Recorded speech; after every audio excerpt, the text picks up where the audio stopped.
नमस्कार दोस्तों, शीर्ष प्रसिद्ध पिक्चर चैनल में आप सभी लोगों का स्वागत है। दोस्तों, आज हम बात करते हैं 30-40 के दशक के मशहूर अभिनेता, निर्माता और निर्देशक सोहराब मोदी के बारे में।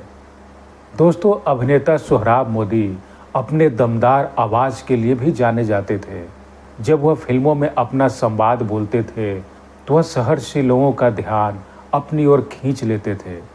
दोस्तों, अभिनेता सोहराब मोदी को बचपन से ही फिल्मों में काम करने का बहुत ही गहरा शौक रहा था। दोस्तों, अभिनेता सोहराब मोदी ने 1935 में स्टेज फिल्म कंपनी नामक एक प्रोडक्शन हाउस की स्थापना की और 1935 में ही खून का खून नामक उन्होंने एक फिल्म का निर्माण भी किया।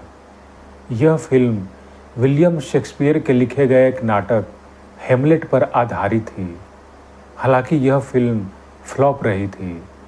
दोस्तों, 1936 में अभिनेता सोहराब मोदी ने अपनी stage film company production house का नाम बदलकर मिनर्वा मूवीटोन रख दिया और इस प्रोडक्शन हाउस के तहत उन्होंने शराबबंदी, मीठा जहर और तलाक जैसी सामाजिक मुद्दे पर फिल्में बनाई और 1937 में ही उन्होंने आत्मा तरंग नामक एक सामाजिक मुद्दे पर ही फिल्म बनाई और यह फिल्म भी बॉक्स ऑफिस पर फ्लॉप रही थी।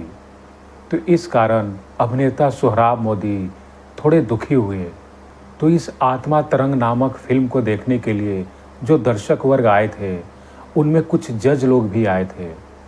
तो जिस तरह के कॉन्सेप्ट पर अभिनेता सोहराब मोदी जो भी फिल्में बनाते थे तो उन जज लोगों ने उनकी काफ़ी सराहना की और उन्होंने फिर से पहले की तरह ही सामाजिक मुद्दे पर फिल्में बनाना जारी रखा। इस बीच उन्होंने अपना रुख ऐतिहासिक फिल्में बनाने की ओर किया क्योंकि उनकी ऐतिहासिक फिल्मों में काफ़ी गहरी रुचि थी। इस दौरान उन्होंने ताजमहल, सिकंदर, पृथ्वी बल्लभ, झांसी की रानी, शीश महल इत्यादि बेहतरीन फिल्मों का निर्माण किया। दोस्तों, 1953 में आई फिल्म झांसी की रानी का इन्होंने ही निर्माण किया था और इस फिल्म को बनाने के लिए उन्होंने विदेशों से टेक्नीशियंस बुलाए थे और इस फिल्म में झांसी की रानी का किरदार अभिनेता सोहराब मोदी की पत्नी मेहताब ने निभाया था और सोहराब मोदी ने उनके राजगुरु की भूमिका निभाई थी। लेकिन यह फिल्म भी बॉक्स ऑफिस पर नहीं चली थी और उस दौरान की यह झांसी की रानी फिल्म सबसे महंगी फिल्मों में से एक थी। इस फिल्म का बजट करीब 6 मिलियन था। दोस्तों, अभिनेता सोहराब मोदी के बारे में कहा जाता है कि यह अपनी फिल्म को लेकर इतने जुनूनी थे कि इन्हें खाने पीने तक का भी भान नहीं रहता था। यहाँ तक कि फिल्म में काम करते वक्त इन्हें अगर बुखार भी आ जाता तो बुखार में भी यह फिल्म बनाना नहीं छोड़ते थे। दोस्तों, 1950 में इनकी एक और बड़ी फिल्म आई और उस फिल्म का नाम था शीश महल। दोस्तों, जब यह फिल्म थिएटर में चल रही थी तो थिएटर की सबसे अगली पंक्ति में उन्होंने देखा कि एक आदमी आंखें बंद करके सो रहा है। तो उन्हें बहुत ही बुरा लगा। उन्हें लगा कि शायद इस बार भी उनकी फिल्म फ्लॉप हुई और वह देखना नहीं चाह रहा है, इसलिए वह दर्शक सो रहा है।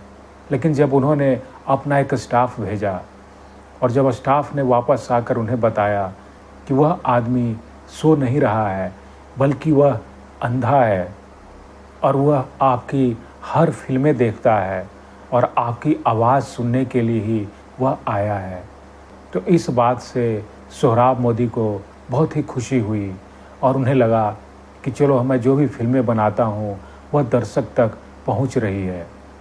भले ही बॉक्स ऑफिस पर वह फिल्म कॉमर्शियली सक्सेस नहीं हो रही है। दोस्तों, अभिनेता सोहराब मोदी के बारे में एक और किस्सा भी कहा जाता है कि जब निर्देशक के आसिफ मुगले आजम फिल्म के निर्माण में लगे हुए थे तो उस फिल्म के निर्माता शाहपुर जी मिस्त्री ने एक वक्त ऐसा भी आया कि जब मुगले आजम फिल्म का बजट काफ़ी ज़्यादा बढ़ने लगा और जब यह मुगले आजम फिल्म सालों साल लंबा खींचने लगी तो इस फिल्म के बनाने की प्रक्रिया में काफ़ी टाइम लग रहा था, जिसके चलते शाहपुर जी मिस्त्री ने एक बार सोचा था कि के आसिफ को इस फिल्म से निकालकर किसी दूसरे निर्देशक को इस फिल्म में ले लिया जाए। तो उस समय निर्माता शाहपुर जी मिस्त्री ने अभिनेता और निर्देशक सोहराब मोदी को लेने की बात सोची थी और यहाँ तक कि निर्माता और उनकी टीम ने सोहराब मोदी के नाम पर मुहर भी लगा दिया था। लेकिन एक बार जब सोहराब मोदी शाहपुर जी मिस्त्री के साथ उनकी जब मीटिंग हुई और जब वह मीटिंग ख़त्म करके अपने घर की ओर जाने लगे तो सोहराब मोदी की गाड़ी ख़राब हो गई थी। तो शाहपुर जी मिस्त्री ने कहा कि वह उनकी गाड़ी से चले जाएं, वो ड्राइवर को बोल देंगे और ड्राइवर उन्हें घर तक छोड़ देगा। तो शाहपुर मिस्त्री जी का ड्राइवर सोहराब मोदी को गाड़ी में जब उनके घर तक छोड़ने जा रहा था तो रास्ते में उन्होंने के आसिफ के बारे में बताया कि साहब जी, वह के आसिफ बहुत ही जुनूनी आदमी है, उसके पास रहने खाने को कुछ है भी नहीं, लेकिन बातें बहुत बड़ी बड़ी करते हैं वो कि उनके फिल्म में ऐसा होना चाहिए, अनारकली ऐसा दिखना चाहिए, सलीम ऐसा दिखना चाहिए। और उनके घर अगर जाएंगे तो वो सिर्फ चटाई पर ही सोते हैं, लेकिन अपनी फिल्म मुगले आजम के बारे में बहुत बड़ी बड़ी बातें करते हैं। लेकिन जो भी मैंने उनके बारे में सुना है साहब, लोग उनको बहुत ही अच्छा आदमी कहते हैं और ज़मीन से जुड़ा हुआ आदमी कहते हैं।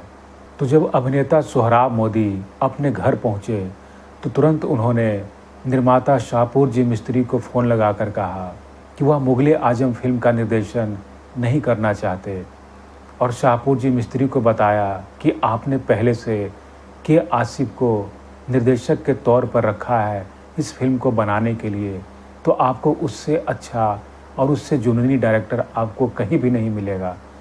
तो मैं समझ सकता हूँ कि जिस तरह की ये बड़ी फिल्म है कि इसको बनाने का मादा के आसिफ ही रखते हैं, तो आप उनका साथ दीजिए। तो सोहराब मोदी के यह कहने पर निर्माता शाहपुर जी मिस्त्री ने के आसिफ को अपनी फिल्म से निकालने का विचार छोड़ दिया था। दोस्तों, एक अभिनेता के तौर पर सोहराब मोदी की आखिरी फिल्म 1983 में आई रजिया सुल्तान थी। दोस्तों, 1984 में बीमारी के कारण अभिनेता, निर्माता और निर्देशक सोहराब मोदी ने इस दुनिया को अलविदा कह दिया। दोस्तों, अभिनेता सोहराब मोदी को इनके कला के क्षेत्र में एक बेहतरीन योगदान को देखते हुए भारतीय सिनेमा का सबसे प्रतिष्ठित अवार्ड दादा साहब फाल्के से 1980 में नवाजा गया था। दोस्तों, यह वीडियो था भारतीय सिनेमा के एक रौबीले और दमदार आवाज़ वाले अभिनेता, निर्माता और निर्देशक सोहराब मोदी के बारे में। दोस्तों, अभिनेता सोहराब मोदी से जुड़ी हुई जो भी जानकारियां आप लोगों से साझा किया है, उम्मीद है आप लोगों को पसंद आई होगी। दोस्तों, अगर यह वीडियो आप लोगों को पसंद आई हो तो प्लीज़ इसे लाइक, सब्सक्राइब और शेयर भी कर दीजिए। तो मिलते हैं अगले वीडियो में, तब तक के लिए धन्यवाद।